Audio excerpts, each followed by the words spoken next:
So then, would that be your biggest takeaway out of all this, like this whole journey? Or what's the one that stands out the most that you're going to always refer to? It's a pillar of sorts. I think that values alignment with your stakeholders is probably the biggest one. Okay. I think that's the biggest one. Because you can have a chance of solving many other things and kind of changing course on a lot of things, your business model, your cash model. You have, but if you don't have alignment with your partners and stakeholders right from the get-go, they're not partners. Then either way, your foundation, your company is screwed. Yeah. I'm an entrepreneur. I'm trying to create value into the world. I started off with doing co-working, launched that in 2017, 2018. Start with your name. Yeah, it's always a difficult one. My name is Dewan. Dewan. 3, 2, 1. So an entrepreneur who's trying to create value in the world. Yeah. That's what you're going with these days. So far. So far? So far. Okay. Yeah. Okay. Yeah, you refine that over time, right? Yeah. I want to start with, I was thinking about titling this, and then you tell me what you think about this. Sure. What is the failed promise of entrepreneurship?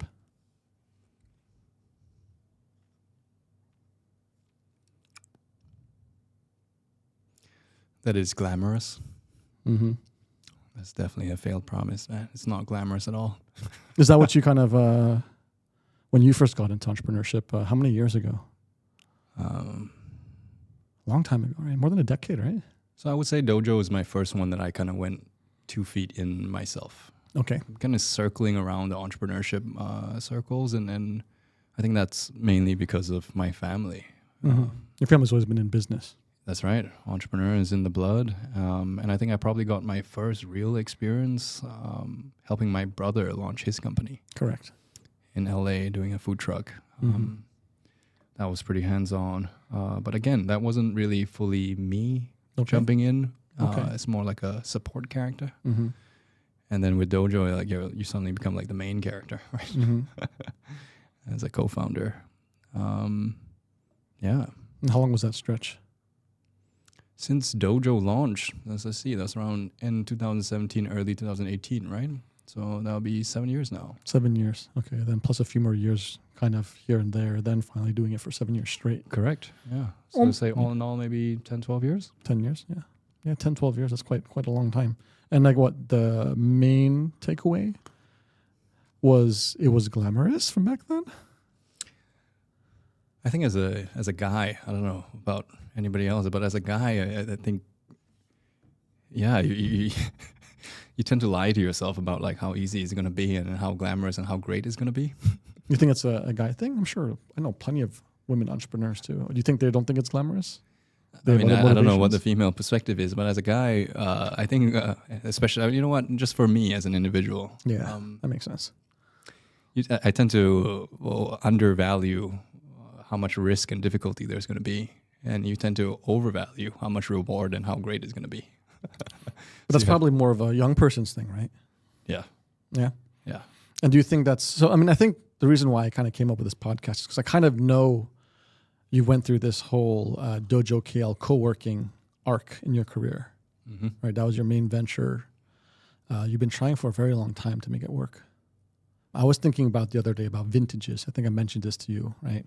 So VCs have this term kind of vintage, right? The year, it's like the calendar year in which a VC makes an investment. And then typically the fund is tied to that as well that they've raised for that year. And it's the idea is that there's this general macro environment tied to this. So it's a kind of a vintage and all of them have the same macro context. So certain vintages, certain years will do better than others. Some will outperform or underperform, but it's a way to kind of compare across years. It's like wine. Yeah, right. So, and then so I was thinking like, you've been doing this for 10 years. You're in a certain vintage. And I've been thinking a lot of my friends, given our age, I'm in my mid 30s now. You're in your kind of early 30s. And I think we know a lot of people who've been doing this probably closer to 10 years plus. And so it got me thinking like you're coming out of a vintage, you've had an exit of sorts. I guess you could walk us through that later. And the idea came with like, what can we expect our whole circle of friends, our peers, people who have been building for close to a decade or more than a decade at this point. What does that look like, right? And what is the journey? And I think we could probably get a lot about, from one perspective, your perspective about that. Oh yeah. Yeah. Oh, yeah. So, I mean, I guess that's the impetus of the... Oh, just want to comment on the whole vintage thing. That's a very interesting way to put it, and you're putting it in a financial and investment VC perspective. But you should definitely check out this book called The Fourth Turning. Okay. Yeah, check it out. Yeah. Neil Howe. It's amazing. What's the takeaway? What's the relation? Essentially, societies go through 4 different generations of seasons, and every generation marked as 20 years. Okay. And so that... And this is the cycles of history that go again and again and again. And there's basically 4 archetypes for the 4 seasons. Okay. and so every 20 years, you essentially get a new batch of humans that come into the world, given the conditions in which they were grown up in their early childhood and the developmental years. And as you go through the stages, it's the interaction between these 4 cohorts that creates all in the world. It's in a sense like in a modern sense, it's like how we compared against generations, like millennial versus Gen Z versus Gen X. That's right. Boomer. Yeah. That's right. Exactly. They kind of come from one of these different cycles. That's right. Okay. And that depending on when you were born, because we don't choose, right? When we don't get to choose where we were born, we don't get to choose when we were born. Yeah. But you're shaped by history in the times in which you live in. Like, so if you think about us, it's very crazy, right? What's been happening, like our formative years. I mean, I was graduating high school when the global financial crisis happened. Yeah, yeah. Not a good time. It's terrible, right? Yeah. And then, like you think about what happened. Was it 2016, 2017 when the Fed started raising the rates? Yeah. Suddenly, cheap money was gone, right? Yeah. Yeah. So we were on the tail end of going back to the whole dojo thing. At the time, at that vintage or whatever you want to cohort. What do you call them? Cohort? Vintage. Vintage. Okay. In that vintage, it was a crazy transition between really, really cheap source of capital to suddenly very expensive cost of capital. Right? Yeah, you brought up an interesting point. Maybe, I mean, like when we were graduating, it was very cool to be in investment banking, finance. That was kind of like the thing. It was like 90% of my college peers went into investment banking. Then there's this great crash. Not everyone can get into banking, right? Maybe that kind of fuels into the vintage year of glamorizing. I mean, of course, you're not going to see the effects of easy money then. It came like throughout probably 2 decades of sorts, or a decade plus, right? Yeah. And then we see that, people in that vintage, post-crisis, start getting the big valuations. So I got a few different vintages like as examples, right? .com boom, late 90s. Funds launched this time with tech bubbles, high volatility, high returns, a lot of underperforming because of the crash, right? Then you got 2008, 2009, Great Recession, what you're talking about, benefited from lower valuations and recovery. But so like say if you invested in that year, would be the best time when it's on the bottom of the market, right? Yep. And then we saw this huge booms of like Facebook, Instagrams, all these kind of things. 2010 to 2014, post-recession, generally strong vintage due to steady economic recovery, growth in startups. This is like, like ramping up of like, the Ubers and Airbnb that time. And then kind of 2021, the tech hype cycle, right? Which is like overpaying, overvaluations, peak QE, like effects, like money's filtered fully down and then getting distributed. Everyone's, mega rounds, right? So. There's so many of those companies are struggling now, right? Yeah. And so where would you say you were? Like, how would you describe your time period? What was that like? It's a weird transition, man. Yeah. Yeah. All those valuations started coming down. Like, it felt easy to raise back then, right? It was easier to raise, you think? Or we were on the tail end of it. Okay. So I think at the earlier stages, it was still pretty easy. Yeah. The co-working buzz was all over the place. Yeah. So to be very specific, this is about for your business model. Yeah. It's about co-working, which was very big at the time. Oh yeah. Yeah. And then Wwork tried to IPO, and I think that's kind of when things just went south for the whole industry in terms of raising capital. Yeah. Well, they did IPO. It was a big crash initially. There was a small recovery when we last did our last podcast. And then then they went through Chapter 11. And earlier this year, June, they kind of came out of it, right? Yeah. So it's actually still, interestingly, a big question mark from when we last talked. We'll get into this more later, but I think there was a lot of hope when we last talked about the whole industry of co-working. You had a lot of ideas. You were in the grind mode.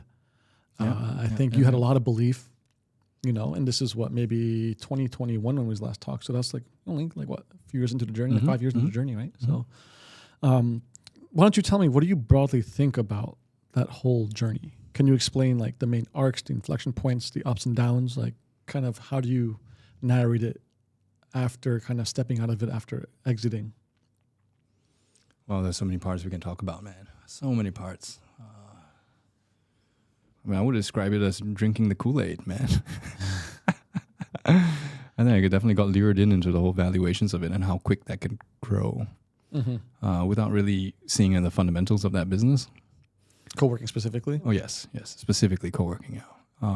What was the original thesis and narrative, and then how did that kind of evolve over time? It's the valuations, right? That's what really caught my eyeballs. What were the comparables? WeWork? I think WeWork at its peak was like 47 billion. Yeah, correct. Right? Yeah. That must have been 2016 maybe. Yeah. Yeah. And that was crazy. I was like, wow, it's such a young company, it's so small. And being able to grow at such a pace and being able to serve like such a wide range globally. And those revenue numbers are really, they were really stretched, right? Yeah. To say the least, right? So when we were running Dojo, when we're looking at our own accounts and we're looking at our own projections, I think around 5 or 6 months into the business, there's a couple of red flags started coming up. Right? 5 or 6 months into it. Oh yeah. I mean, I guess this is hindsight 2020. So, or did you know there were red flags early on? Okay, so how I would describe it was in around month 6, month 5 or 6, red flags I definitely noted down a lot of red flags, and we had a couple of meetings already for that, right? Yeah. But it took me a while to have any conviction of my own read. Yeah. And I think that's a product of being a first-time entrepreneur. You're not that confident in your own abilities yet. So you kind of just go along with things because you're like, maybe I'm not so sure. Maybe I'm not reading this correctly. Do you think that stands true today with, say, if you're starting a new business now? Is it gut intuition? Like this experience has given you a much stronger ability to read something with uncertainty and you can come to a conclusion faster now? No, I would describe it a little bit differently. Like I think that ability of mine has been quite innate. Like I had that ability even there and then. Okay. But I didn't have the courage to admit it. So I would write that down and write that logic down, and I would be like, okay, there's some huge red flags over here. These revenues actually doesn't actually make sense. These cost structures actually don't make sense. Yeah, okay. And then I would document that, and this is my own diary, and I'm writing it down. Yeah. And then I would convince myself that I'm not smart enough. That's bullshit. Well, because you're compared against the macro. Exactly. Which was hindsight 2020 was nonsense, right? Complete nonsense. That's right. Mm-hmm. So I had the sharpness or awareness to be able to note it, but I didn't have the courage to fully embrace that. Which is I didn't have the courage to go in a different direction from the crowd. It's such a weird paradigm though, because say all these old school businessmen we know, like in the region of Southeast Asia, they would look at it and call it bullshit right away. Probably, right? That's something I'm trying to grow into. Right? Yeah. But have it's that conviction right from the get-go. But the hard part about tech, I don't think co-working is tech, or shouldn't have had that premium of tech. Oh, not at all. Yeah, but I mean, say if it was, right? The fine line with tech is that if you hold that framework, then that's where you miss those huge opportunities. Right, so it's a weird paradigm. It's weird. It's like it's tricky, man. When does the old school traditional or the fundamentals like override like an inflection point of something new, and trying to figure that out? And I guess as an entrepreneur, you sit in that weird space. But your story is interesting because your gut was actually right. Didn't have the courage to follow it, man. What do you think about then? Like, how would you take that going forward, where you would know it's fundamentally wrong versus, an uncomfortable no, where the potential actually is there? Because that's important to looking for big new opportunities. It's interesting you say that. I've been thinking about this exact question for a long time now. Yeah. I've been trying to learn from many different sources about how to make better decisions on that. The best one I could think of is actually it's from Tim Ferriss. Okay. Yeah, it has this concept called the full body yes. Full body yes. Yeah, that's right. Okay. The full body yes. Is this like for consent or? sorry, it's a serious topic. Sorry. You have to ask that question, man. Okay, back. That serious. was a good one, man. So full body yes. Everything is saying yes about. How does this work? So the idea is simple, actually. It's like you're trying to find the balance between your thinking, logical, analytical side and your base emotions. Your feelings. Aligning the logic to the intuition, I guess. That's right. Okay. That's right. And long story short is essentially you if you don't get yes on both parts, it's a no. It's a straight no. Can you give me an example of a time where you had full body yeses that like you can really exemplify for the audience to think about their own experiences where they can, oh yes, that was a full body yes too in my life. I mean, it doesn't have to be about work, I guess, but I mean, it doesn't. Like, I mean, that happens in like dating. That happens in just about everything, and every small thing that you have, where your logical side is like saying, like, you know what, this girl is really cool and she's amazing, and then like on a feeling level, you're also feeling that to be true. Yeah. Right. Yeah. And I think those are the moments where you go like, okay, and then that's how you know it's a yes. Okay. Okay. Anything else in your career like this? Maybe in a dojo arc even? Or was it all no's the whole way and you just kept ignoring it? No. So real estate in general is something I really gravitate towards, right? Yeah. And I mean, you've been doing something so long in it, right? That's right. And there was the additional layer that I didn't think I would get so obsessed about, which was architecture, interior design. Okay. And how that can really shape a user experience. Okay. And I'm saying this from a personal level, like how it shapes me, right? And how does it make me feel, and how does it affect my mental well-being and my energy levels, etc. Right? And that's something that it does give me a full body yes. Okay. If I look into like the numbers of it all and I like logically break it down, you can look at it at a scientific level, and there's a lot of neuroscience that's come out, and I think I might have touched upon that a little bit. I'm not sure. So if you look on it purely on a scientific and a pure logic level, it checks out, man. The logic checks out from a first principles level all the way up. Yeah. But also from a feeling level, that checks out too. Yeah. when you're in a space that's really well designed and really like it hits the spot, you feel it to be true, as much as you can analyze it to be true. Interesting. Yeah. And that's like I'm trying to get to. I like that framework. Yeah. It's like coming home to a very nice, I don't know, well cured, like a nice home after a long day of work, right? Oh yeah. It just fits like a glove. That's you right. Just melt in, be comfortable, be yourself completely. That's right. And so that would be like your full body yes, I guess. Yeah, exactly. Okay. Exactly. And so early on in your journey, taking this back to Dojo, right? 5-6 months in, you had the red flags, but you had to convince yourself. You didn't have the full body yes framework. Took me another year. Really? So it's a year and a half in to say the red flags? Yeah. So, I mean, I kind of voiced it out a little bit in some of the meetings, but I had zero conviction to it. What was the, so you had partners, you had investors. What was the feedback loop? Because I think there's something we can get from that. Partners and investors, yeah. Right, because you're presenting a red flag, or at least you're presenting information that you have this uncomfortable know about.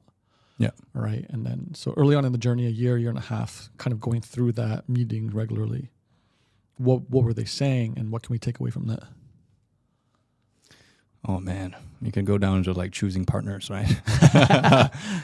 This is true for your personal life as much as it is true for your professional life. Yeah. It wasn't so lucky. So you're talking about from a partner perspective? From a business partner perspective, Okay. Okay. What you want is like next level honesty. That's what I aim for moving forward, right? Like next level honesty, like the full honesty. That's so hard to find, don't you think? Because a lot of people aren't really in touch with themselves on that level.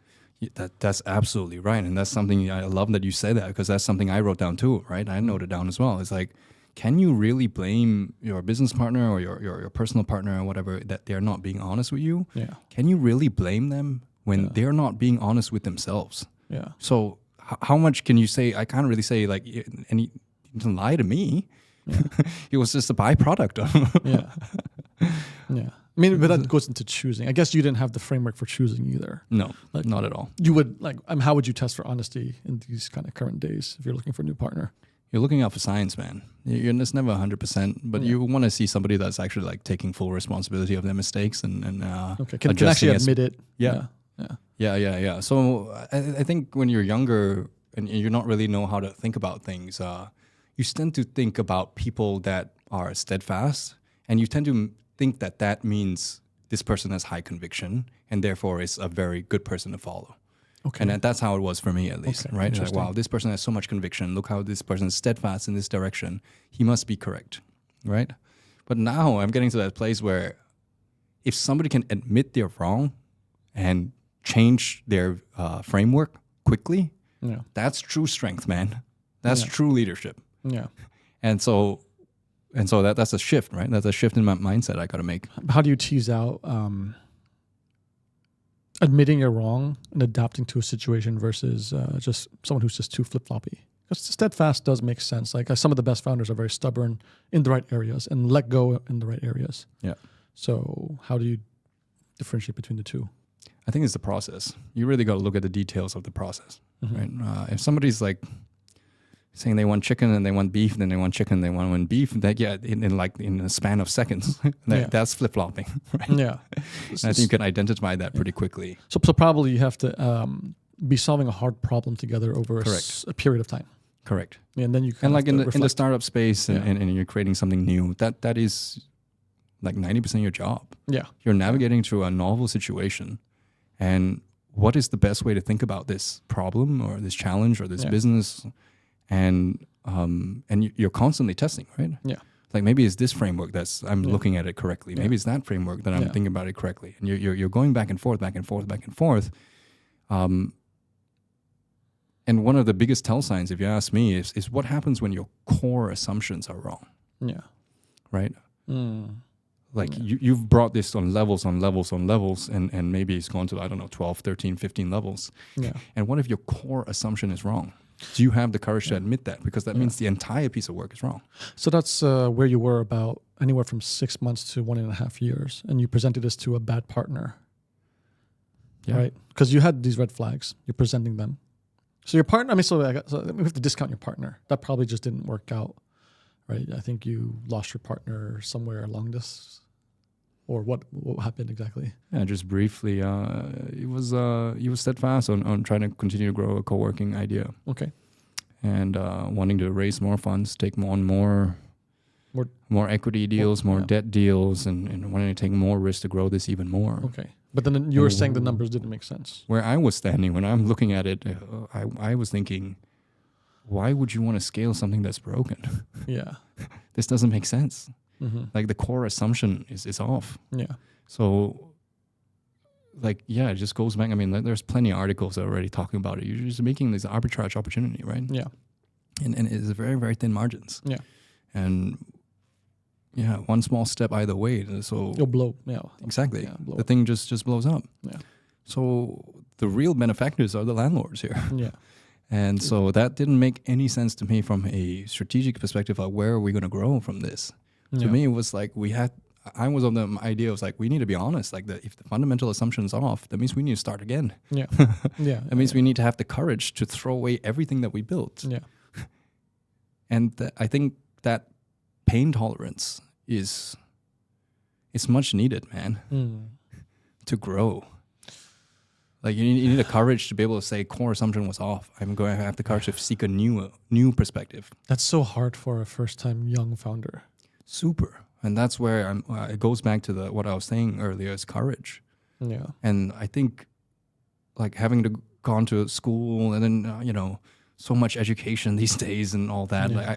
Like we tend to, as a society, a global society, we tend to overvalue intellect, creativity, and all these things. And what I'm noticing is that the fundamental level is actually courage. And that's what's seriously undervalued. And I'm saying this for myself too. I need to find courage. Yeah. That's the journey I'm on, man. And then did you have any other advisors, friends, investors, colleagues that, like, when you presented this, what was the feedback? Because I mean, you went on for 7 more years. So kinda. I'll explain that a little bit better. Okay.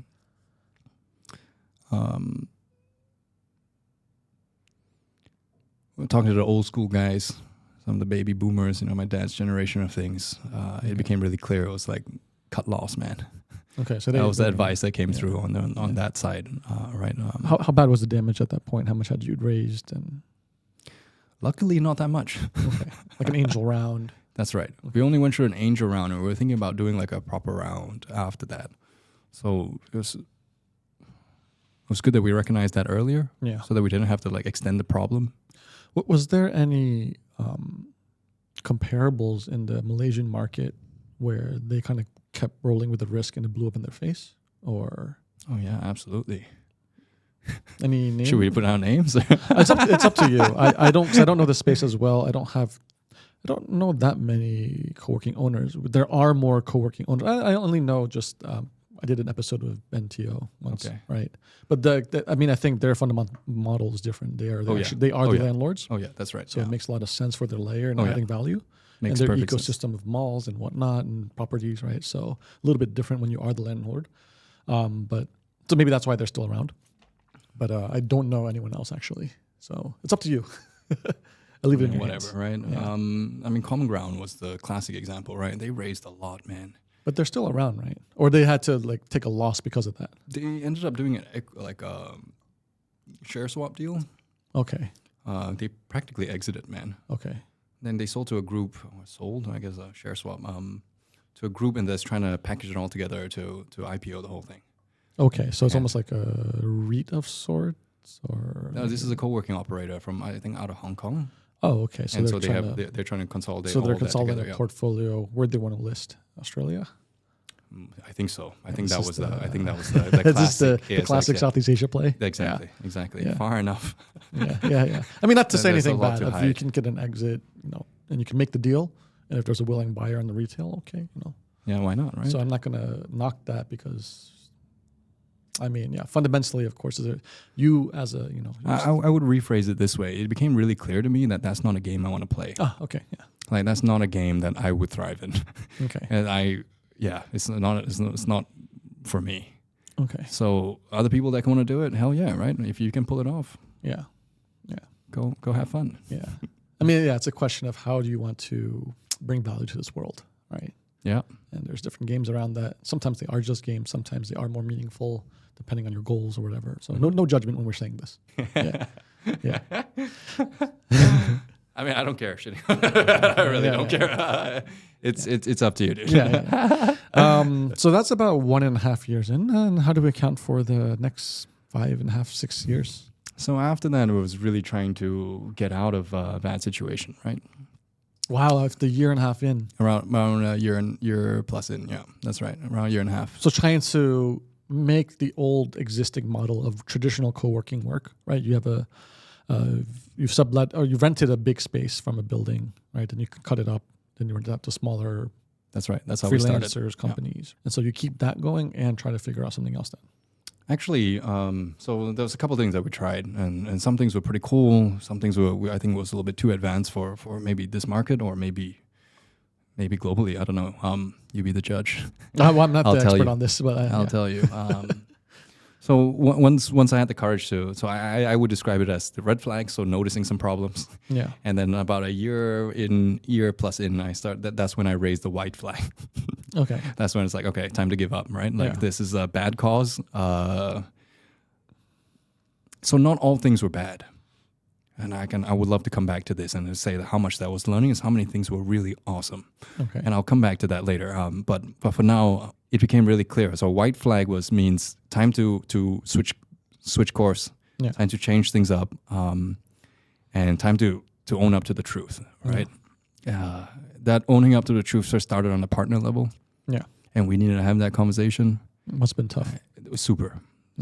And the number one reason why startups blow up is because of founder relations, founder problems, right? Yeah. So it's quite, fortunately, it's part of the statistic and it's true. Right? It's tricky, huh? Yeah, it's tricky. It's tricky. Yeah. Man, it's like a wife, dude. It's like a husband and wife relationship. Really although is. it's platonic, that much time and that much emotion that's put into it is very much it is like a husband and wife situation. You know. Okay, so when admitted that to the partners, didn't go really well. We ended up having to separate. He went his own way. I continued on, trying to sort things out for our investors and all our stakeholders. Yeah. And then the next was trying to talk to all our shareholders. That was also very rough from our shareholders. One of our shareholders, Dave, was super kind about it, which is awesome. Very rare. Dave is founder friendly. Yes. He's very founder friendly. It was very rare. Like, it was super kind about it. The other is not so much, huh? Interesting. Okay. So that's another lesson. You got to pick your investors very carefully. That's right. Especially when you're doing an angel round and it's an assortment of people. And it's super hard as a first-time founder. I think I'm just speaking from my own experience. Like, you're so anxious about creating something. Yeah. It's just about getting things going, right? And then you overlook a lot of the misalignment that you have with your investors. Yeah. Interesting. Okay. And you realize this after fact? Yes, only after the fact. What were some misalignments so we can look out for? What did you see? So with my partner and with the investors as well, like if you kind of need to be pretty clear about what kind of growth route you're going to be taking. And for me, I wanted to have a far more conservative way of growing. Yeah. Right, I want to be operationally profitable. I want to be very stable in that, right? And taking on more risk and taking on more equity and constantly fundraising, that wasn't really what I really wanted to do. Yeah. And again, this realization only happened in hindsight, right? Yeah. So I'm part to blame for that problem because I didn't know what I was looking for. Yeah, you were seduced. Exactly. Big numbers. Oh, 47 billion. Whoa. Yeah. I mean, the investors too, probably. Yep. Right? Everyone got caught up with the macro, the trend, right? The gap to fill, not done in this region. So they also took a trade in a bet too. So, I mean, you weren't alone in this. I mean, everyone was complicit in the deal, I guess. So, yeah. So spending that extra time, really getting an alignment with your stakeholders on your partner level as well as your shareholder level. Yeah. It's something that I learned the hard way, man. I always call this part, like when you first launch, this is the foundation. So when I assess deal flow coming into me, I look at that very carefully. Like what is the foundation? Your cap table, who are they exactly? And what's your relationship with your partners, your co-founders? It matters so much because that's the first thing that blows up. And then, founders can be aligned, but if your investors are not aligned and they have a significant shares, preferred shares, then this is sporty. I developed like an interesting thing from this as well, right? Maybe you find this quite cool. So it's all about values alignment. Yeah. Right. So that's a very easy thing to say. It's just like, what is values alignment, right? Yeah. What does it mean? Yeah. And so I've been trying to figure that out. And the best conclusion I came to is what if questions. Okay. What if questions. All right. And what you want to do is you want to think creatively about 1,000 different trade-offs that you can have. Yeah. And is that worth it to you? Okay, let me give you a really good example. This was what a real question. A real question my partner and I had. And I said, what if you made $10 billion, right? But in the process, you got a stroke. Yeah, all right. Okay. But you got a stroke. Would you have thought that's a good thing or not, right? Like, was that worth it for you or not? Again, it's about values, right? Which one's more important to you? Is that your health more important to you, or is that money and recognition more important to you? Yeah. My answer to that question was no, it's not worth it. My mind was thinking, how far can $10 billion fix a stroke? But I don't think it can. Like in our current technology, not that well. So yeah, health definitely better. My ex-partner ended up answering, if I can still talk, I'm good. That's wild, dude. Yeah, that's totally worth it. It was like totally serious, dead serious. Dead serious. So this is what I mean. You can have a lot, like the best way to figure out values alignment, and there's nothing wrong with what you're saying, really, truly. I don't think there's anything wrong. No judgment. It's just misalignment. Yeah, I want to be clear about that. Okay, that there's absolutely nothing wrong with what you're saying. There are many people that do well with that kind of mentality, but that's not right for me. And so the misalignment is what I want to focus on, right? Yeah. And so going back to this thing, so what are the 1,000 different trade-offs you can have? What if you get this, but you lose that? What if you get this, but you lose that? If you can ask and play this game, make it a drinking game, make it a fun thing where you're just like constantly having this, right? Yeah. And what you want to see is that do we have the same hierarchy of values? Yeah. Obviously, I want $10 billion. I think everyone wants $10 billion. But what are you willing to trade for? Yeah. What are you willing to trade for that? Yeah. And I have stretches where, I think even a small example was I had ACL surgery, right? Yeah. So I reconstructed my knee, and I couldn't walk for just like 1 month. That's right? That's significant, actually. 1 month. Right. You lose a lot of muscle in a month. Oh, yes. Yes. So I knew what it was like. And prior to those surgeries, I was very athletic. So having known what it feels like to be really athletic and not being able to walk, I came through that experience thinking, like being really, really clear. Offer me as much money as you want. Yeah. I will not trade my ability to walk. Yeah. So that's the first-hand experience for me. I'm really clear about that for me. Okay. So again, so if you're thinking about whether you're going to be aligning with your partner or not, or your stakeholder or not, play this game. Interesting. Play this game. Okay. And you want to see how much you have in common and how much you don't have in common. Okay. So this is kind of how you think of it now. You have like a little tool framework that you can use to kind of help you kind of hack your way to at least the analytical part. Of course, intuition might say that, but then you want to have a narrative to it, right? Yes. And so you kind of go through this exercise. That's right. Yeah, okay. And what's really good about it is that if you're subtle and you have to do it skillfully, this becomes like a really fun game. And then your creativity and it's just like kind of one up each other on this, right? Then you got to think about these crazy different trade-off ideas. Yeah. So you can have a lot of fun, but you can really learn something about somebody. Okay. So then you had to fix the cap table, lost a partner, pissed off a lot of investors, had one nice investor who's a part of this co-host of this podcast. We got the nice one. And then Sweet Dave. Yeah. Then what happened next? So, then after that was the landlords. Okay. So part of the co-working business model. Yeah. So That's like right. these are the real. So at the time, I think there was already like 450,000, almost 500,000 worth of. We weren't able to pay rent, dude. Yeah. So again, you have to face the music. I had to go talk to them. How well do you know this model around the world, or you just know only like Malaysia? Did everyone who did co-working work with landlords, or Everyone does. Everyone does. Oh, everyone tries to.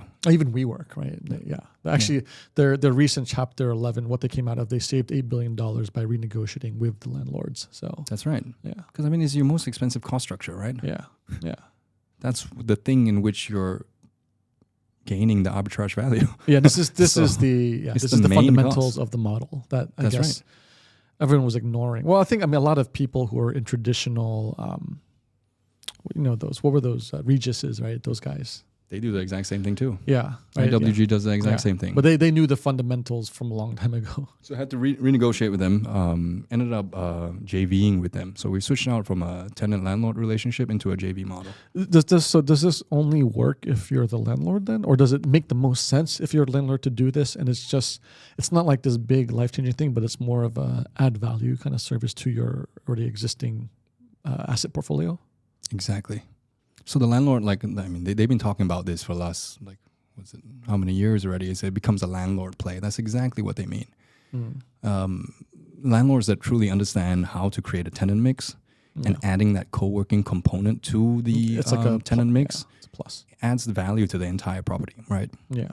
So now you have win-win-win in all situations. Yeah, but you need an anchor model, a mall or something else, already in an office building has the dormant space or something. That's right. In order to do this, right? Okay. So one of the best places to do it would be like train stations, man. Yeah. Like if you're on the city, like a true hub of connectivity. Actually, yeah. That's fantastic. Yeah. So would you say like the Black Rocks of the world are in the best position to kind of act on this? Yes. They have so many portfolios of properties that are. Yes. Yeah. Yes, but I guess it gets very granular. I don't know like how much value they could extract. Like I don't know what multiple they would get from even doing that, right? So, yeah. Okay. That's where it gets tricky. I don't know that either. Yeah. So but you feel it to be true, right? Yeah. You know it to there's be a true, logic, but it might not even be worth the time, right? Correct. So, interesting. Somebody needs to calculate that. Yeah.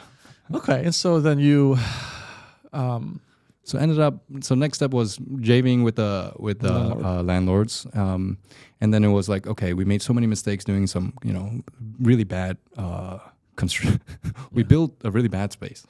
It looked great on the surface, but fundamentally we had really bad space efficiency. So we were in a bad position. We couldn't really generate enough income for that floor to really pay for rent. Okay, and to pay for costs. This also ties into your rental market too on a macro level. Were rental prices, was that like very realistic pricing of the market, or was it inflated, or? Oh, no. It was good. It was good. It was good. Yeah. Okay. And even they were probably helping you. Yes. Okay. So they were supportive. Yeah. They were as supportive as. And still the model couldn't really cover the cost of that. So I wouldn't say that that's the model's fault. That's my fault. Okay. It's my fault because we didn't design it and getting that space efficiency we were looking for. So if you're looking at it on a map, we were extremely profitable for around 30% of the space. Okay. And then we had around 70% of dead spaces, right, that we couldn't monetize from. And that was purely a design problem, like interior design problem. We didn't build a good space. How can you make that conclusion? Are you talking about like the open kitchen areas and the shared spaces where you sit in couches, that kind of thing? And also some of the private offices and so. And private offices too. Yeah. Okay. So it's really simple, man. Like you designed a better office. If you look at the map and you say, okay, this space we made how much, this space I made how much, and the open areas are the common areas, right? So you can't count those. Right? Oh, so you're not even counting that. You're not even counting that, right? And in fact, you can kind of like all the open areas. You're using that into like a hot desk, right? Yeah, correct. So how much money are you making for your hot desk? How much you're making for each of your products that you're selling? Yeah. And you're calculating your efficiency from there. Yeah. So efficiency is like if I got the efficiency right, like we'd be okay. You'd be still surviving. Yeah, that's right. You had a friendly landlord. That's right. He would have been happy because you're paying rent. That's right. And we wouldn't be making a lot of money. We're barely breaking even, kind of. Yeah. When did you find this realization out? 5 months in, man. Why didn't you just bite the bullet, try to get more capital and redesign? That was one of the ideas, yes. Okay. Yes. Hindsight 2020 would have done it? No, I wouldn't have done it. Okay. Even though that would have worked. Yeah. That wasn't the direction in which I wanted to go. Okay, you had a different vision. That's right. Yeah, I mean it's kind of interesting what you're talking about. I feel that if you're a traditional developer, that's literally all you're thinking about and doing when you make a new project, right? Yeah. Like your space efficiency, how to cut it so that you're definitely gonna be profitable with each sale that can fund the actual building of the project. It feels like it's just like logic. Is that how it works? It's so obvious when you look back in time. Yeah. You're like, why did I do that? Cringe. Yeah. I mean, all the developers are just laughing at you, telling they could have told you that. And so So after that, what I did was I realized like that building had a lot of empty floors. And that's not the only building in Malaysia. So I came up with a really interesting idea because I was getting a lot of requests, right? We were getting a lot of requests from our members. We rented out our event spaces a lot. So we were getting a lot of activity, but we weren't making a lot of money. Yeah. So we're getting a lot of requests. And so I decided, all right, let's go talk to the clients, right? Yeah. And what we noticed was, I think we talked a bit about this earlier, was previously was that you kind of graduate from co-working, right? Yeah. There's a lot of members that end up graduating. They grow too fast. They're too big, and it doesn't make sense for them to be in a co-working space anymore. I was like, there's a huge sector over there that's not being served. Okay. Yeah. So they were in a very weird transitionary time where they're not really at that size of their business where they could get their own office space and build out something super custom for them, but they weren't really a tiny startup anymore. So kind of somewhere in between. So they needed a somewhere in between solution. So we ended up coming up with this idea called Agile Office, right? And I mean, the idea was really cool. On our website before had essentially like a tiny little video game that you play. Yeah. And you could choose what kind of like flooring do you want, what kind of like lighting do you want. Very limited in choices. Yeah. And then you could also choose what the quantities you wanted, right? So how many manager rooms, how many director rooms, how many meeting rooms, how many desks, et cetera, et cetera. And then within 30 days guaranteed, you have the exact office you're looking for ready for you. Yeah. And then all you need to pay is a monthly fee as well. Yeah. So you didn't even need to come up with the CapEx for all of it. Yeah. You sign up with a contract with us, minimum 2 years, and we build something custom out for you. Yeah. You can make the math work. That's right. And so I made the math work, and the financiers that we got in the background was actually the landlords. So I was like telling them, like, yeah, you make a small percentage as a right? They have dead space anyway. So. That's right. Yeah. So you upgrade your own office, your own real estate, and then you make rent on that, and then you make a small return on your money as well, right? And then they were asking for around like 8%, right? Yeah.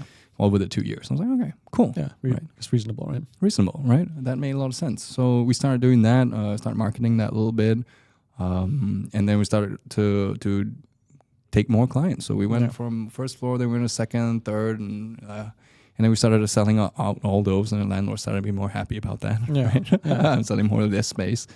That worked pretty well. And then we ended up opening a second outlet in Bukajalil. Mm-hmm. And same south thing. of KL, for people who don't know. Yeah. And then talked to these other landlords, and we rolled out Agile Office for that as well. So we ended up rolling out a new 10,000 square feet for that. Yeah. And then that's when we hit a new problem. So the model was contingent on the landlords basically taking over the CapEx, right? Yeah. Okay. Right? Yeah, they're financing it. They're financing it. That's right. Yeah, and with the expectation like the rental pays back. That's right. You and the yield. Yeah. Correct.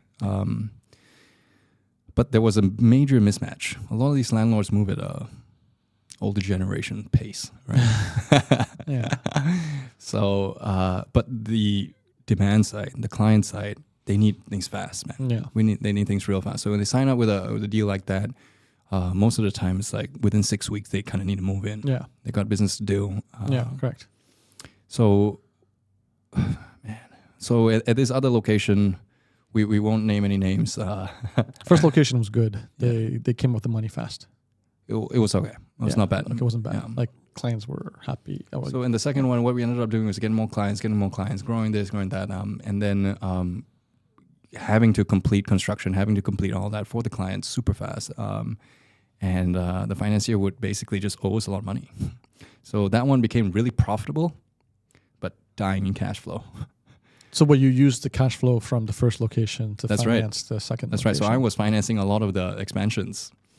So I would have to bridge finance that, and the landlords came back and around like 9 months in, and ended up basically clearing everything off. They paid everything, right? Yeah. So that was nice, and I was thinking to myself like, how are we going to scale this business, right? Yeah. I'm taking up all the costs, but actually having to wait another 7-8 months before I can actually get paid on those. Okay, but it's not the worst. It's not the worst. It's actually, not bad. Like fundamentals actually make sense. Yes. It's just tough. There's just inherent risk with acquiring a new location, whether or not you could fill it out fast enough. That's right. So if you can have like this edge where you know where there's high demand and then undeveloped offices that kind of meet that supply meets the demand, then as long as you can finance it and you have credit-worthy landlords, I guess, there's a few things where a lot of this can fall apart, right? Exactly. Yeah. So it's a high risk, high reward kind of situation. Well, not the highest reward. It's not easy to scale. It's not easy to scale. It makes sense on a very micro level, but as soon as you start doing it for, like 2, big 3, 4, valuations, 5 locations, then you're into a very, very stressful cash flow situation. Yeah. So again, that was a second realization. I was like, man, I don't think I want to scale this, man. This works really well in theory, and this works for really well on small scale. What was your hang up? Sleep, man. Grind. Okay. You're constantly chasing the financiers to put up the money. Extremely. There's also the operational component of fitting it out, working with contractors. Then there's also the finance aspect of chasing the money. That's right. Yeah, a lot of stress, high stress. So I thought the fit out part and stuff like that, I did better at. But you liked that? You enjoyed it? It was okay. Yeah. It was a stress that Yeah, I enjoyed it. You find out weird things about yourself, right, in this journey. And like, wow, people hate this, but I love it. Okay. But chasing for money and having a huge backlog and having this cash flow problem, and you're basically having, there's so many months where you think like, I don't know how I'm going to pay my staff salary this month, man. I feel development in general fundamentally follows this, right? If you look at any big developer here in Malaysia, it's kind of like that, no? Like cash is always tight. Yes. They go beyond 90 days payment, sometimes 180 days. I mean, because they deal in big value, they kind of can bully their way to do this. So, exactly. Yeah, but I think it's just the nature of building, right? Do you think? An inescapable fact, or do you think on a micro level maybe it works better if you have the right partners? Maybe it's I think that's the problem. Like 90% of the time. Yeah. There's definitely Quality that of 10%. market. Yeah. There's definitely that 10% of the time where you can get really good alignment with your Yeah. landlords and your Yeah. right, and you can also get extreme clarity about what you're going to build and how you're going to build. Yeah. Okay, and also that was another big lesson. I think there's a lot of these real estate guys. A major part of it is changing your mind halfway, and you're building something physical. Yeah. So think about like what happens when you make a change of like, no, I want more 3 bedrooms instead of more 2 bedrooms, right? Yeah. So you're just changing up that one tiny detail, but that could have crazy effects onto the requirements for your structures and the requirements for your electricals. electricals. A lot of things are interlinked. That's right. It's highly, highly interlinked. Yeah. And so we really need to think about like how clear is this vision of what you're trying to build. Yeah, it's fascinating because I follow that YouTuber Dami something, the Korean lady. She's an architect. Great. She's great. And she has a few of her episodes. She talked about this concept of agile spaces, like done on like residentials in like Japan or other countries, and they've all failed. It's like I guess we're not the first. You're not the first to maybe think about. I mean, there is a fundamental problem, but I think the solution inherently is just way more. It's very complex. Yeah, very, very complex to solve. Like I said, like you make one tiny change. Yeah. Tiny change to the requirements and to what you're trying to build, then the cascading effect is crazy. Yeah. Okay. So unless you have like multiple AIs working on this together that can solve this in real time, you're always going to end up having crazy cash flow problems. You're going to have delays. Yeah. I mean, like best example, like a similarity is like Tarantino, Quentin Tarantino, one of the pop culture movie directors, right? He's one of like the guys that say like the reason why he never goes over budget and the reason why he doesn't shoot so many extra scenes because he knows exactly how many scenes he wants to shoot before he's ever stepped foot on starting filming. That's kind of wild, right? He knows exactly the vision on it, right? Yeah. And then you have some other directors that many other directors that have to have like, I don't know, right? Like 10, 12, 15 hours worth of footage so that they can produce a 2-hour movie, right? Yeah. And that's that difference in skill is everything. Mm. Are you saying specifically for your space or in general? And anything you want to create that has a high capex, right? Okay, yeah. If it's very anything high with high capex. Yeah. Okay, understood. That clarity of the vision is everything. Yeah. I mean, yeah. Well, high capex but complex. Yes. Yeah, because are there high capex things that are not complex? Probably, right? There's probably some business models where straightforward. I think solar would be an example, right? It's not too complicated. I mean, at this current stage, to get there was very hard, but now. Now it's like, okay, you get a few massive solar farms that you can build. Yeah. I have a few complexities you need to solve. Yeah. I have a friend who's doing the unmanned convenience stores, upfront capex, but right location, and it just kind of runs. Yeah. But more so maybe for like a laundry outlet where people do their own laundry. There's initial, it's not a crazy high capex, but like initially there's capex. And it kind of just works, assuming you pick the right location. Right? Yeah. So I guess there are examples of that. I guess there are. Okay. So how far does this take us into the journey? You opened a second location. The grind is crazy. That went up to COVID. Okay. It was at 2020, and then we had to like slow down. We COVID were still was wild, rolling right? out some agile offices during that time. That was problematic. And then after COVID, we kind of really I had to sit down and think to myself, like, is agile office scalable? Yeah. Because it clearly worked really well for like 20 clients. Yeah. Like, so you're worried that wouldn't go beyond that? Like the demand, like you didn't think demand was there, or you knew demand was there? So demand was there. Okay. The best way I thought about scaling that was to have multiple. So one of the biggest problems with the marketing side of it and gaining new clients was it's very location specific. You can't. So you cannot, like, I guess we can just speak about it broadly, right? Like if somebody loves to be in the north side of the city, and you want to, and somebody else, and you're offering them the best deal in the south side of the city, it's not going to work, man. You can have the swankiest place, the best deals, the best prices.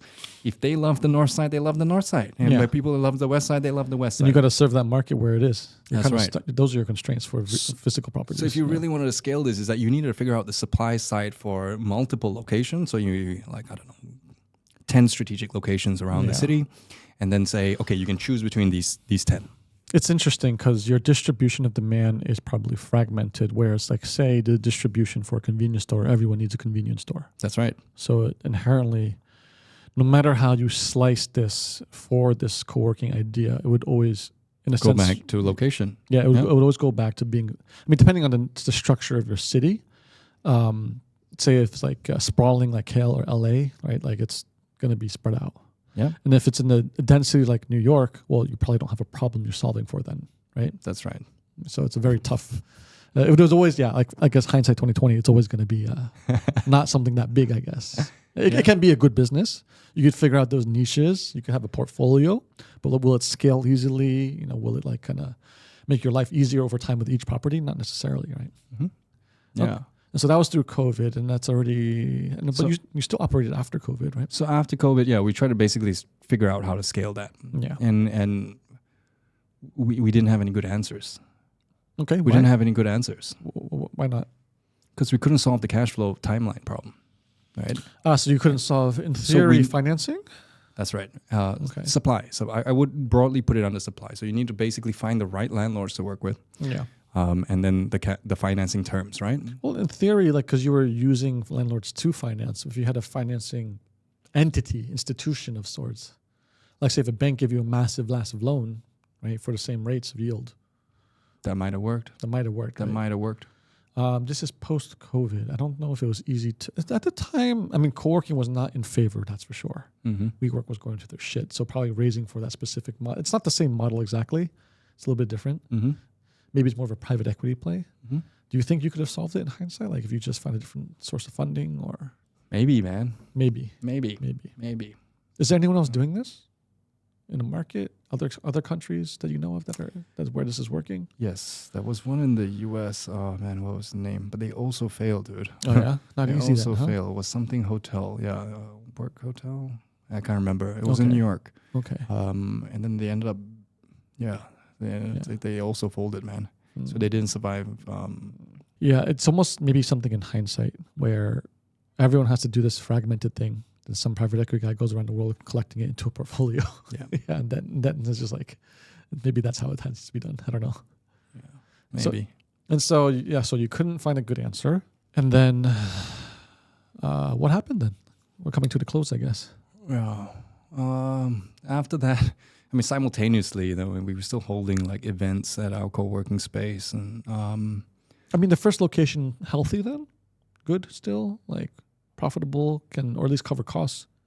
So we were really good for the additional floors that we built. Okay. Yeah, the first, I remember this. The first floor that we built, we made too many problems, right? We made too many core mistakes. So it's a sunk cost, you said, and you just moved exactly. Okay. But that was something that I couldn't bridge with the landlords. Okay, because they were really hell-bent on keeping the fact that they wanted to get paid for rent for all the floors.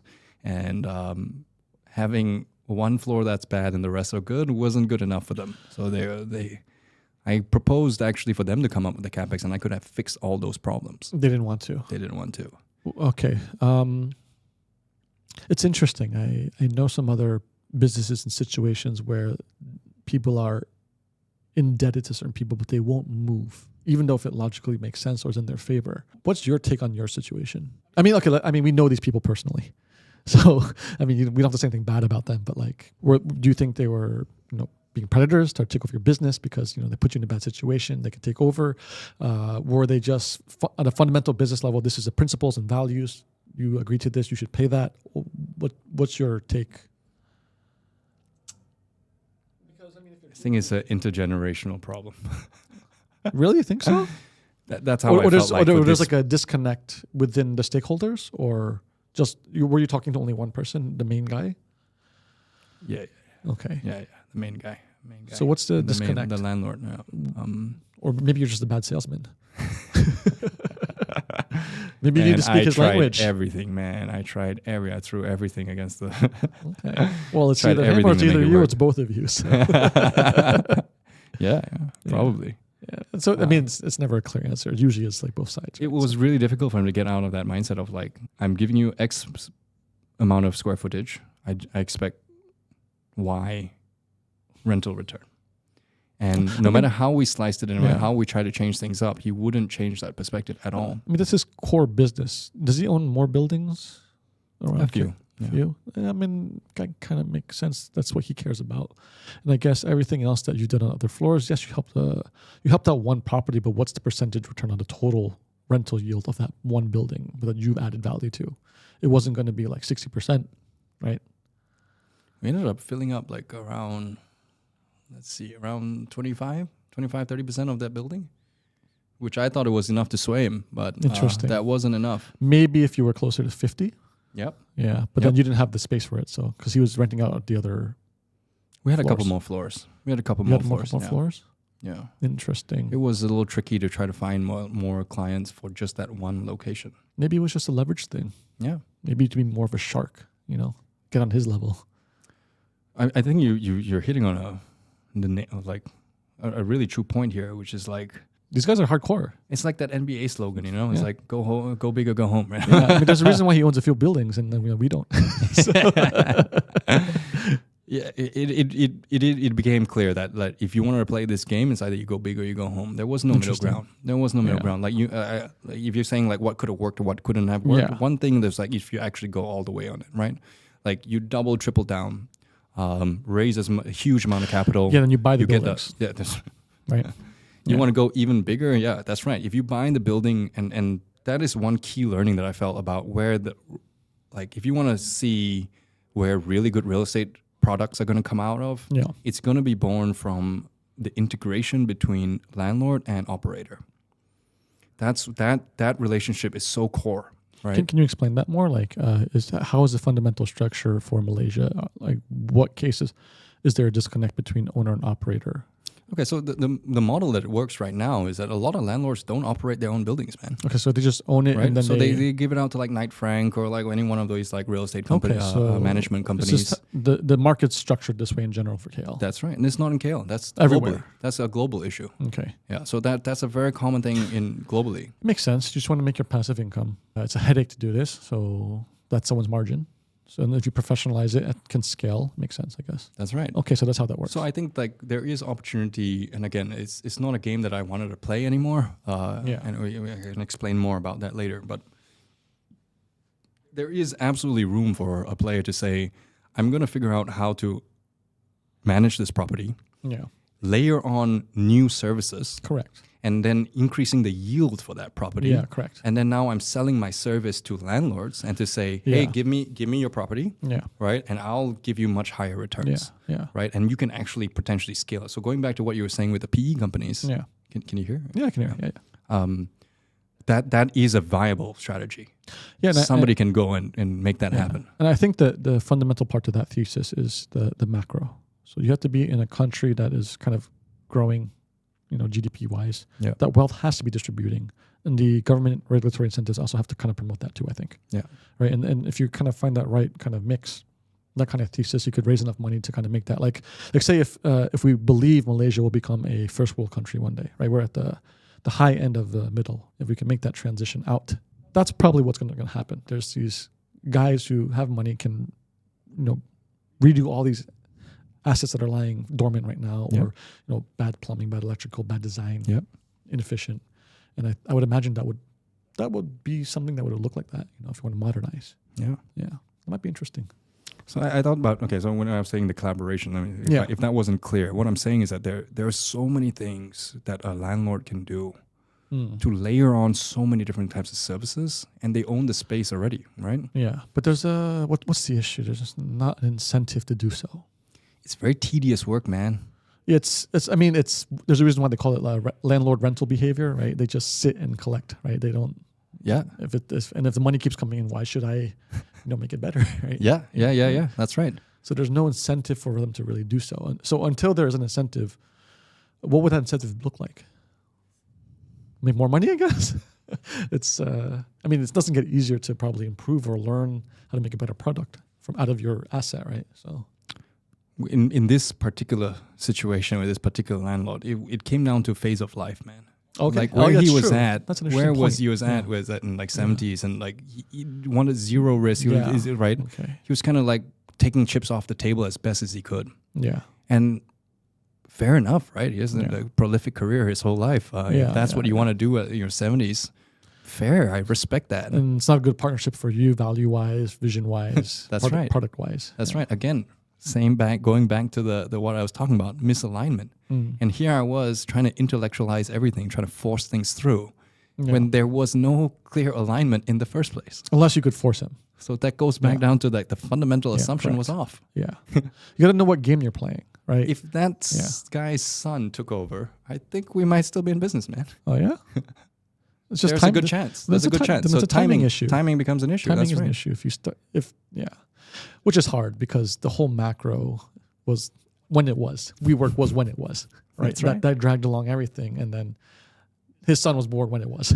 So, well, my story is not over, right? Exactly. Our story. Yeah. So you're gonna wait till all these old landlords die, and you're gonna, hey, that's right. What's up, son? That's right. Come right back. Are you ready? I raised a big fund this time. Someone got $100 billion. Only 30 years later, you ready now? Then you'll be an old man. But yeah, I do think that it's about timing on these things. That's true. Timing matters a lot too. I've definitely seen some really good landlords that they inherited their buildings from their families or whatever. And then they took over and they're like, 30s or 40s or whatever. And they do fantastic work.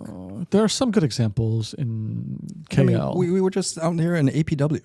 What a fantastic example, right? Yeah. It was a factory that couldn't command like a 2 ringgit per square foot for a rental for a factory. It's very high They're now. doing fantastic work now. Yeah. So look how the next generation has improved on that dramatically. Interesting example. So right time, right place, right person, right? Yeah, that's true. So you haven't got Sun Wei on the pod? No.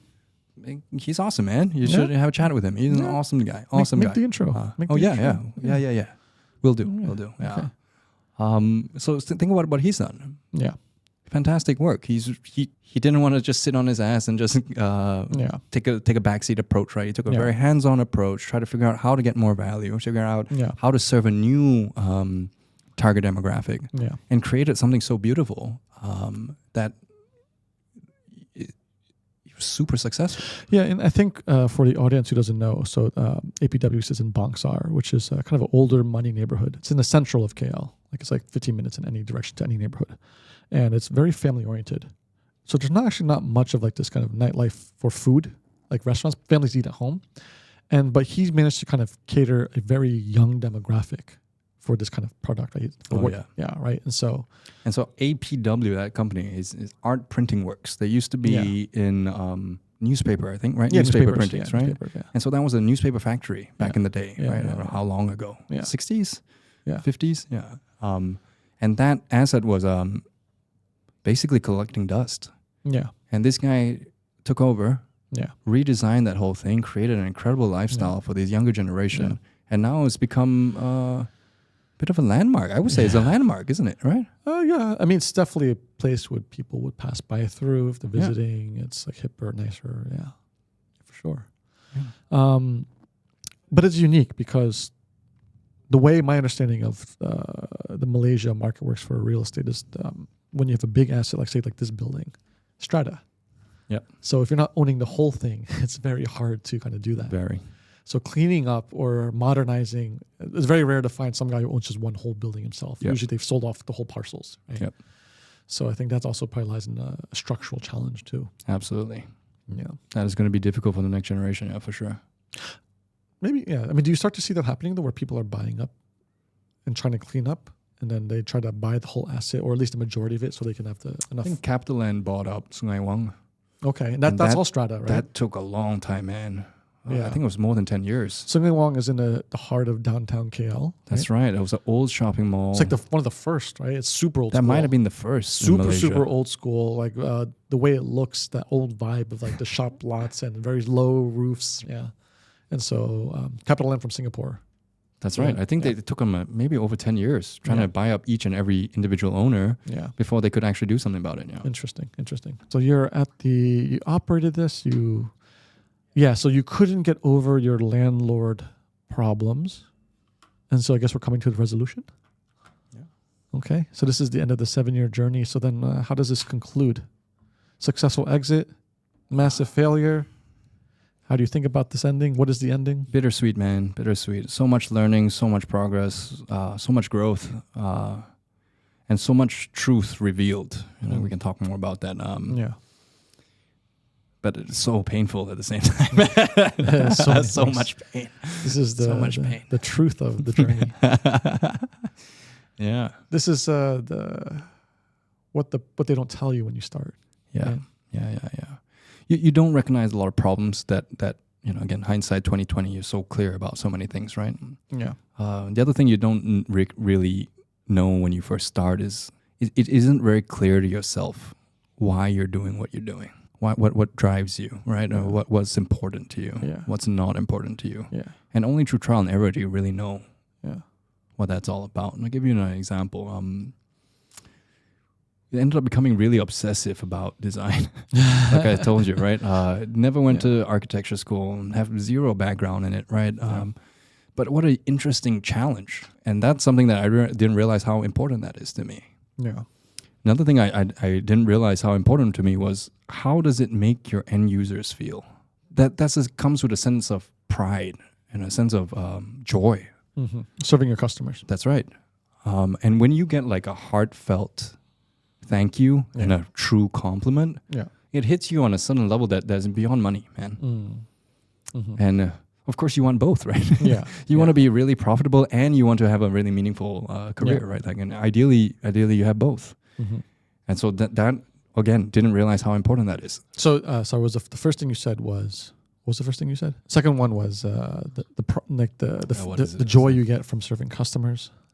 Yeah, how much design is important. How much design. So these are some of your takeaways. Well, before we continue with that, what was the closing of the arc? So cannot negotiate with landlord, then what was the resolution? So didn't want to realize that couldn't really scale this properly. So I ended up closing down those JV companies, selling them to the landlords. All the systems were in place already to run all second that. location as well. Yeah, so it's still running. It's still running. Yeah, it's still running. All both under locations. the brand of Dojo? Yep. Is there any inherent brand IP or not really? It's just tied there, and the other Bukit Jalil location. Man, I struggled with that for like a few weeks, but ultimately I came down to that's just my ego, man. It doesn't really matter. That name could have been changed 1,000 different times. It doesn't matter. For this model. That's right. What's important is the learning from it all. What about Wwork? Does that hold any brand value, do you think? Or so I think they're playing a very different game. Mm-hmm. They're public listed, right? They have like all these kind of they got to that scale. Exactly. Okay. So when you're at that scale, then you need to think quite differently about your brand name. But at the size and at time for me, that's not potent enough of something to try to argue for. Yeah. You wanted it to be true. But There's no premium. Pay me like, I don't know, X percentage, and then now you owe me 5,000 ring. Yeah. It's like, you know what? Whatever, man. The landlord has all the leverage. Exactly. He'll call your bullshit. He'll call out your ego. Exactly. So whatever. Okay. There are more important things to focus on. Okay, so then you, in a sense, it's an exit, sold back to JVs. Are we making money? Are investors making money? How do you think about this? It's a cut loss thing, man. Cut loss. Yeah, we try to cents on the dollars. Okay. Yeah. How have you reconciled that? That's a long journey to conclude to where you didn't lose everything, but like you didn't make, right?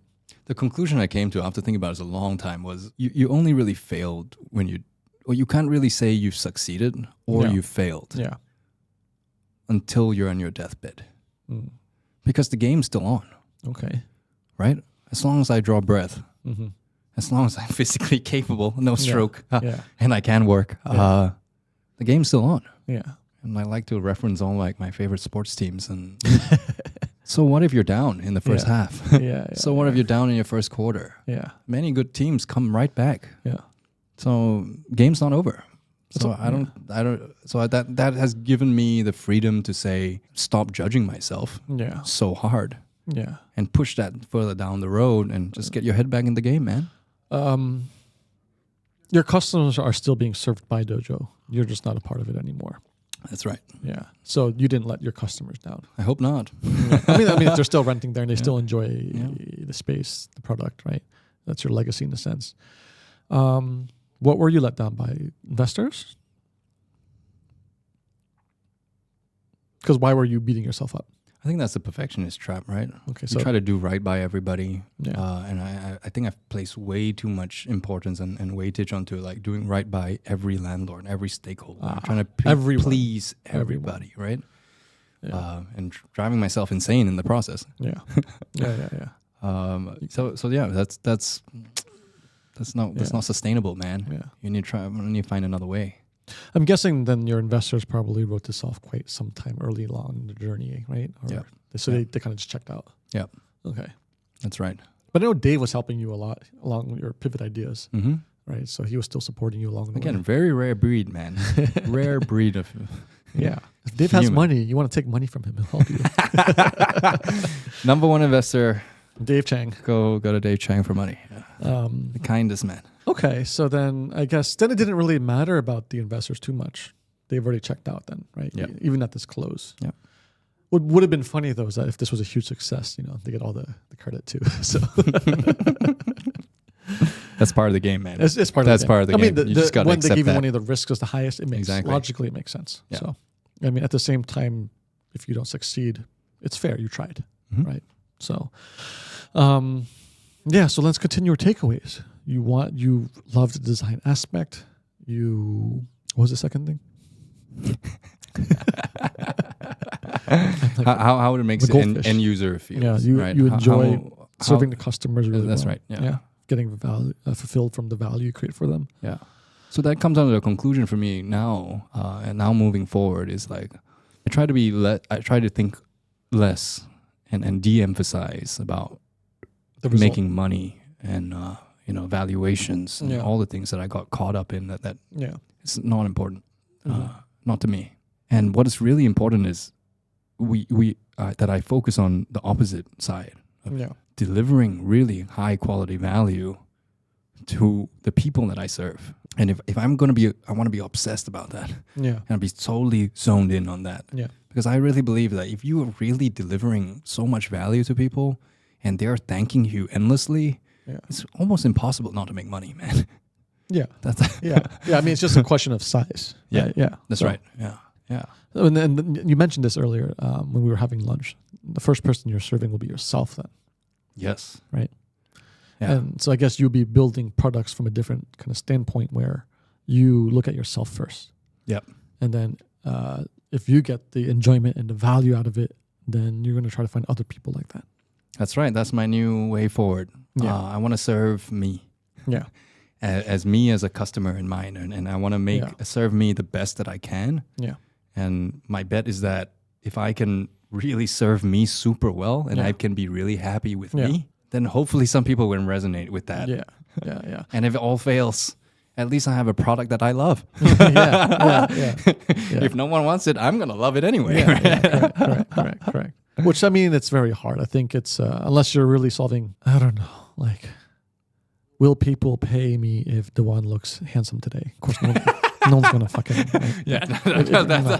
That's bad application. It feels like if you solve anything outside of that, it's just like you probably will find a handful of customers, and then it's just more like, are you happy with that? And is it enough? And it probably would be enough. Yeah. Right? To live how you live. It's interesting. I want to bring this comparison. It's really, really interesting. We talk about consciousness, right? And we talk about AI. One thing that's truly unique about the human consciousness, that at least for what we know so far, that even the best LLM models can't do, is that humans are able to ignore things. So just as much as you're able to focus on something, you're also able to choose not to focus on something. And that's something that LLMs fail to do, right? Okay. And that's a very interesting thing. What do you mean by that? Like, how does an LLM fail to ignore things? So if you're asking it to compute like a whole bunch of different data sets, right? Yeah. Humans, and if you ask a human to do that, humans can willfully ignore certain characteristics about it. Yeah. Okay. But if you ask the LLM to it will have compute, to account for it. Yeah, it will have to account for it somehow. Unless you tell it to ignore it. Yeah, exactly. Unless you explicitly tell it to ignore it. Yeah. Okay. Yeah. Okay. What's the point of this? So the point I'm trying to say is, just as important as it is to figure out what metrics to focus on, you have to be really disciplined about what metrics you're going to choose to ignore. Okay. Right? And again, for my scenario, valuations. Okay. Oh, I see what you mean. Right? Now. All these vanity metrics, right? And moving forward, I'm going to be really, really conscious about ignoring these metrics. And having that clarity as you're going through the business, I think that's going to help me a lot in moving into the future. Okay. So then, would that be your biggest takeaway out of all this, like this whole journey? Or what's the one that stands out the most that you're going to always refer to? It's a pillar of sorts. I think that values alignment with your stakeholders is probably the biggest one. Okay. I think that's the biggest one. Because you can have a chance of solving many other things and kind of changing course on a lot of things, your business model, your cash model. But if you don't have alignment with your partners and stakeholders right from the get-go, they're not partners. Then either way, your foundation of your company is screwed. Yeah. And you kind of have to shut down and start again. Yeah. That's a good point. I was listening to some career VCs on a podcast, and the LPs that this one VC I was listening to was with him his whole life, and they gave him the shots over and over again. Yeah. Even when some funds didn't do well, they still invested, doubled down, right? So like your partners long-term matter a lot. So that's so beautiful, right? Like not only is that beautiful on a spreadsheet level, that's also beautiful from an experience level. Yeah. What kind of deep relationships can this person have with their financier? Yeah. That's a beautiful relationship, man. Yeah. They're willing to go on a journey together. They trust that he was going to make the right bets. Sometimes you mess up, right? And then you got to make up for it, you know. Maybe some adjustments here and there, but you know, it's a long-term partner. Yeah. Your partners matter a lot. Yeah. It's huge. I have an interesting one for you too. You had asked me before this podcast about like, what do you think you're an expert in? Yeah. What my expertise are? Yeah. Like, so let's say like, you know, like they always say like, if you had to have a contest with everyone in the world, what's like that one thing you would beat everyone at, right? You know, like what are you a premier world expert on? So you can reframe it. Reframe it. You know. Have you heard of this book called The Innovation Stack? No, tell me about it. Jim McKelvey, I think. McKelvey, okay. Yeah. I'll look it up. It's a fantastic book, man. Must read. Must read. Okay, so quick synopsis. Yeah. This guy was partners with Jack Dorsey. Okay. So he created Square. Yeah. I think they started off at like Square Reader, and it became like Square Financial Services. Yeah. This is a really cool story, man. So they started to gain a lot of traction, and Amazon decided to come up with an exact knockoff copycat, and was going to take their business. Yeah. This author ended up freaking out and started seeking how can he defend himself against this? Yeah. And he looked for everybody that went up against Amazon, and everybody lost. Amazon won every time. Yeah. So he decides, oh no, there's nobody he can learn from. So he decides what are the things that he's doing right now, and what would he change. Yeah. And after looking at all, I think it was 13 different processes of things, he ultimately decided he's not going to change one thing. Yeah. And he's just going to let Amazon compete. He's going to let it happen. Yeah. And this was the first time that anybody had beat Amazon. Amazon ended up bowing out of this competition and ended up sending all their customers, the Amazon customers, a Square Reader. Wow. So he was just dumbfounded, right? Like, wow, how did I beat Amazon? Yeah. And upon reflection and figuring out all of this, he came up with this idea of the innovation stack. Yeah. So what he was saying was simply there was 13 different processes that were highly interconnected. Right? Yeah. So you change one variable in the process one, it messes up process 2, process 3, process 4, and then there's a cascading effect. Yeah. And so if you kind of draw a Venn diagram, if you draw 13 circles, and in the cross section of all those 13 circles, right down the middle, that is what they were really good at. Oh. So he wasn't the best in any one of those 13 processes. Yeah. But he was at the best of understanding how these 13 different processes were connected with each other. The interconnectivity. The interconnectivity was everything. So he wasn't a premier expert in any of those 13 things, but he was an expert in the interconnectivity between 13 different things. Interesting. Well, it's still being a master of something. Right? Exactly. So that's a very interesting concept that I feel. I feel I can really resonate with, right? Like kind of where you sat in the industry and the business models you worked with. That's right. You were sitting in between. That's right. All these things. So as a competitive edge, from a strategy level, that's what I kind of aspire to. And the five categories that I'm really trying to get good at. Yeah. Right. Is first is design. Design. Yeah. And that can be It's a very powerful skill if you can get it right. Absolutely. Solving problems for people. Difficult, but beautiful. Yeah. And then the second is construction of building things, right? It's the physical aspect of from the design. That's right. Which is a lot of components. Extension of it, yeah. There's a lot of components of that. That's right. Yeah. The third would be real estate. Yeah. So really with the right landlords or becoming the landlords myself, right? And buying that out myself. Mm-hmm. And then the fourth one is financing. And getting making everything work. That's right. Yeah. The financing to make the flow of blood, all of it all, right? Yeah. And then the fifth one is operations. And it's the interconnectivity between all these five things that is what I'm really trying to champion. Okay. Does that make sense? Okay. So if you Venn diagram of five things, right? Yeah. And so if I were to, I don't know how we could make this a concrete example. So if we were to make this a competition where you would win, where you would beat Amazon, like, would you be beating everyone? What would this manifest into? I'm trying to apply these five things into becoming a property developer. Okay. That's how I'm thinking about it. Okay. I see. And more specifically, in this next chapter that I'm trying to move into, I'm trying to do it in a hospitality lens. Okay.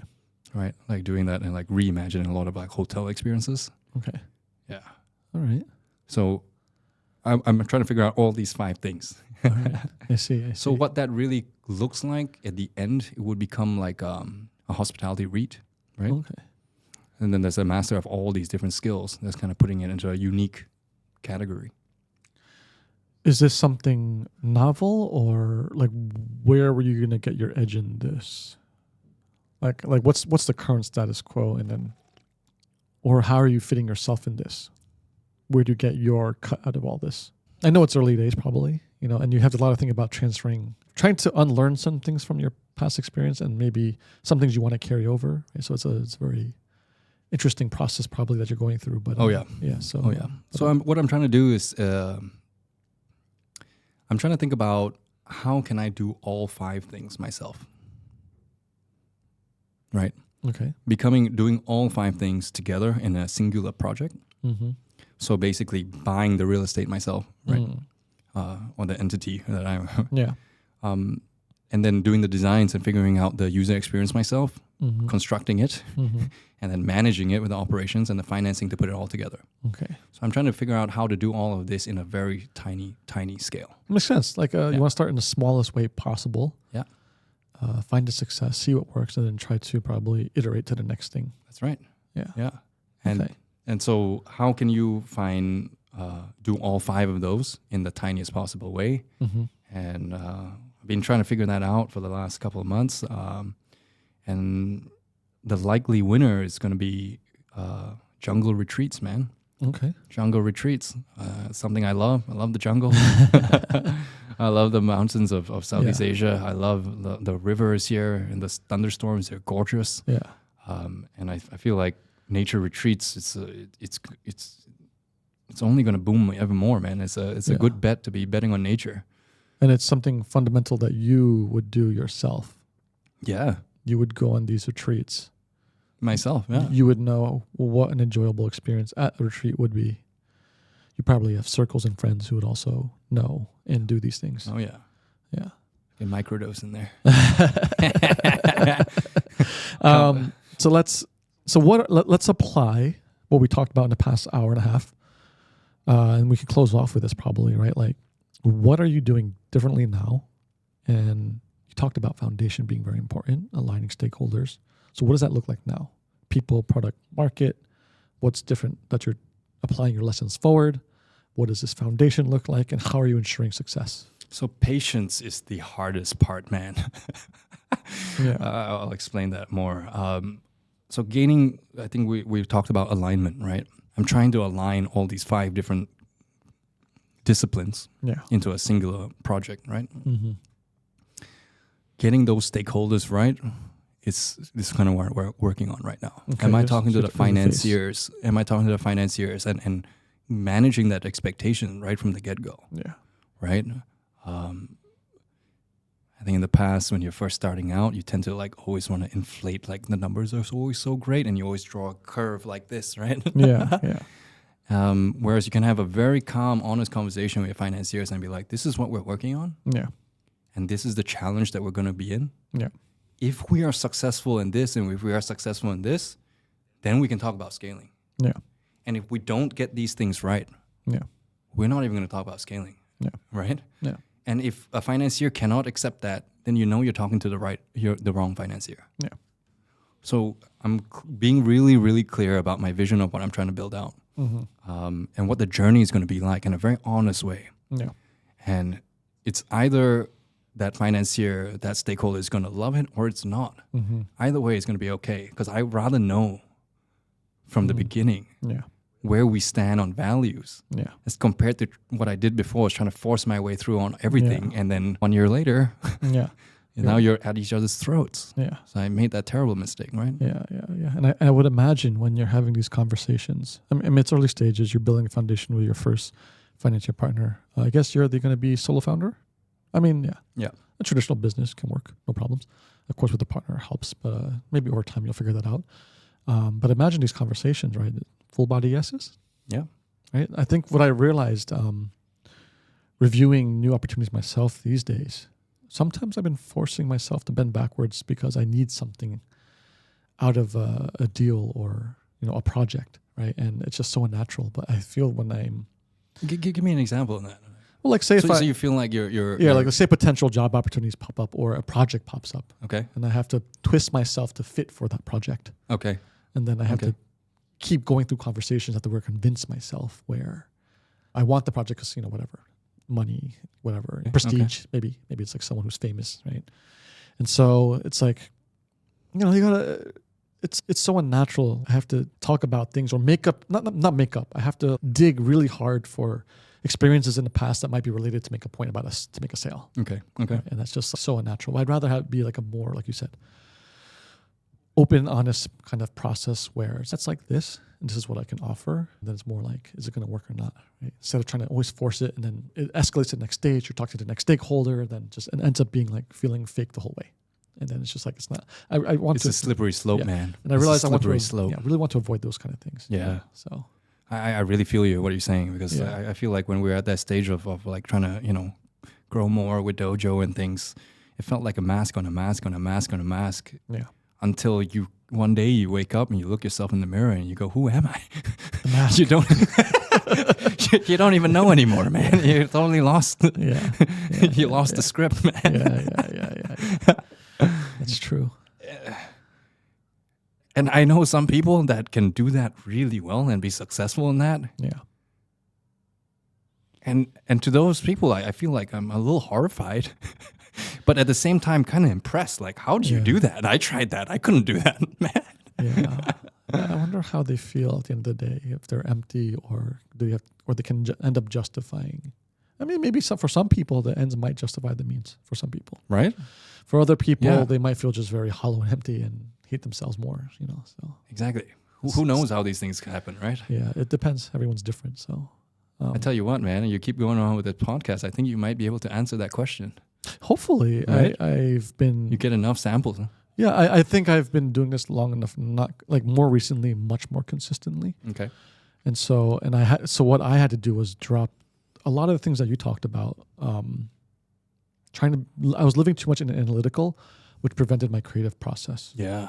And so I've been man. I've been listening to Rick Rubin's The Creative Act. Oh, that's so deep. It's not easy to follow that stuff, man. No, it's super cool. It's super cool. It's the way he talks about the aphorism. So it's just a collection of aphorisms, like a few minutes each, and a whole list of aphorisms. They all connect, like a holistic kind of like all aspects of creativity. And it's funny you say that, because my sister said bros love him, which is true. I like him. You like him. Yeah, but I mean, he's a cool dude. But what his intuitive process and how he has found so much success in this intuitive process and his little truths along the way about creation and creating. Like, everyone's a creator. right? Like everything you talked about is creating. You are a creator, and I had to realize that when I was very inconsistent, I had to just really drop all those pretenses of like, okay, how do I monetize? How do I get more views? How do I, make this thumbnail? Like, then all that stuff really just made it harder to edit things. And then I just wouldn't show up anymore. Yeah. But once I just started... You kind of talk yourself out of it. Yeah, correct. And I couldn't figure it out for the longest time. Like, why? Like, because I could logically figure out what I would need to game the system to do it. But like, what I found out for longevity, sustainability is just being myself authentically and just creating. Yeah. And a lot of his aphorisms kind of helped with that. Right. And so that's kind of where I am. It's kind of where we are now. That's why we're talking. That's beautiful, dude. Yeah. That's beautiful. We're on the exact same journey, man. Yeah, man. Yeah, exactly. And so hopefully if I keep consistently, I don't know where it'll end up, but like you said, I love it. I love these conversations. I'm spending time with you and all my guests and the audience. Yeah. It's growing slowly. So more rapidly the more consistent I am. So, but it's been like, something I think about too is just like, sometimes you just got to be yourself and to just create and not worry about the result too much. At some point in time, eventually, yes. So don't you think that circles around like a very interesting point for creators is self-acceptance, no? This is who I am. I think it comes full. So what? it comes full circle eventually where people who lived on the Mr. Beast tier, where it's just pure hyper algorithmic optimization, it gets to a point where they've gotten so much fame and subscribers and money and wealth, whatever, but they feel very empty because they haven't been able to, every time they've created something more expressive of themselves or broader or branch out, it will tank. Yeah. Right. And then it's this weird kind of like, how do I reconcile that? And so I know I see a lot of my creators I follow over time with certain formats and niches. It's very hard to break out of that. And the funny part is there's an aphorism in one of Rick Rubin's list of aphorisms that will help them probably. So I should buy that book, man. It's on I've been listening to it. It's on Spotify for free. Oh, yeah, even better. So when I work out, I would just like listen to it. It's hard though because when you're in a deep set and pumping really hard, you lose focus. I have to come back and listen again. but like maybe he's sipping through it. It is. But if you keep going back, going back to it, it does. It's different parts of it seep through. So it's a bit like a mantra, then, huh? Yeah, that's one of the things he says. So yeah, there's one aspect of that. Yeah, it is in a sense. Cool. Very helpful. Like helpful just for me to let go of so many things and just exist. So freeing, and then also just create and then see what comes of it. Right on, brother. Yeah, that's awesome, dude. Shall we close here? Yeah. Any final words? How do you feel after kind of dumping all this out? It's liberating, man. It's liberating. Yeah. And maybe you can close out any advice to people either at the beginning, middle, or end of their journey. Maybe I'll put it in context of what advice I would give like a younger version of me. Sure. Don't overanalyze too much, man. Just do. Yeah. Just go out, create. Yeah. Right? I'm with you on that. Yeah, just go out and create. Do the best that you can. Be yourself. And review that and make adjustments along the way. Yeah. I feel like when you're first starting out, when I was first starting out, I placed way too much importance into like, what does success mean? What does, failure mean? And what status you're going to get? And what all this prestige and money and... Man, it's all bullshit. Yeah.